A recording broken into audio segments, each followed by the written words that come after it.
cabdalla isku qabiil manihi isku meelka ma soo jeedno cabdalla hadduu dhibaato rabo deegaankiisa ha geysta macnaha anaga deegaankeena qad sariic kuma sameynaayo dadkeenana ma dhibaateynayo dagaalna uma abuurayo macnaha hadduu mashruuc ku qaadanayo dadkiisa ha ku qaato annaga koonfur galbeed ka tirsan tahay gobolka shabeellaha hoose dadka shacabka joogo dad nawadeed waaye biimaal dad dhibaato badan ma ahan dadkaas dagaal iyo wixii ku macnaa ii sheeg dhibaato intii ku filneed waa soo mareen dadkeen in la dhibaateeyo ma ogolaanayno 10 qoran dadka laguma haysan karo cabdalle 10 qar hadduu marka geeyo in uu maleeyo inuu dadku haysan karo dad laguma haysan karo annaga waxaa diyaar u nahay mowqifkeena inaan caddeysano waxaa diyaar u nahay inaan horkacno ciidamada ammaanka nimankaas inaan soo qabano waxaan rabaa cumrihi iyo gacal iyo cabdullaahi wacees iyo inaan la hadlo yurubay ka wada imaadeen ilmihiina yurubay joogaan macnaha hal cunug ma idin joogo magaalada marka dadka markii aad dagaal ku abuureysaan ilmihiina keena horta qof laga ogolaanayo male shacabka magaalada marka dad nawadeed waaye dad degan waaye dad barbaleem qabo ma ahan dad dowladnimada jecel waaye nimankan ilmahood yurub intay geysteen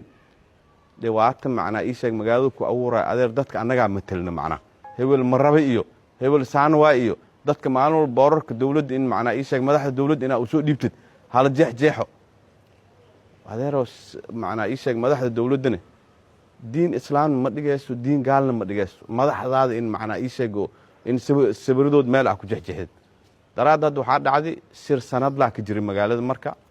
ilaa eerida jilib ilaa number 50 shir sanadla qamiis la dhahayo sanad walba macnaa ii sheeg beeshan waxaas taasay sameeyaan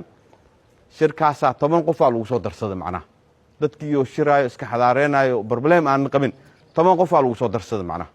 10kii qof sawir intay jeexjeexeen hogaamiyihii koonfur galbeed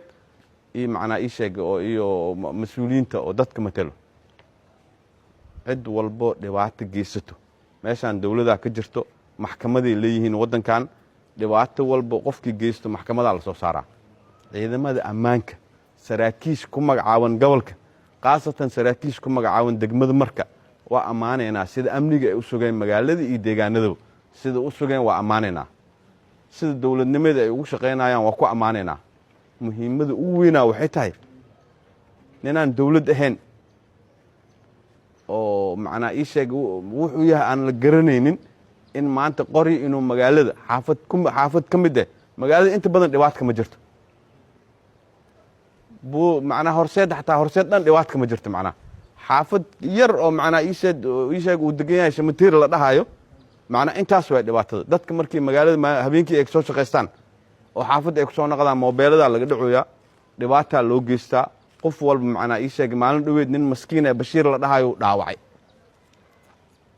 dadkan dhibaato ma qabin waligood dhibaato macnaa ii sheeg iskuma geysan oo u dhaawaco makiinad intuu soo qaato dawladda ah meelaa dumana ugu dambeyntii ciidamada ammaanka meesha jooga ka hor istaagay aaday u maasiin ciidanka 14 Oktoobar ciidamada niisa ciidanka booliiska meesha jooga aad iyo aad ugu mahadcelinaa sababtoo ayaga ka hor istaagay dhibaatada uu rabay dadka inuu u geysan ayaga ka hor istaagay macnaa aaday u maasiin barnaamijkan kaliya wuxuu dhimiyaa in la sii dhameystiro annaga diyaar u ah annaga horgaleeno ciidanka annaga ciidamada ammaanka raacayno nimankaas in la soo qabto niman Yurub ka imaaday oo macnaa ii sheeg meelaha ay ka imaadeen la ogyahay nimankaas in la soo qabto dadka laga qabtaa diyaar u nahay annaga sideedaba xaqiiqada in laga hadlo muhiim waay hogaamiyaha koonfur galbeed Sheekh Aadan Maxamed Nuur Sheekh Aadan Madoowa madaxweyne ka ah hogaamiye ka ah koonfur galbeed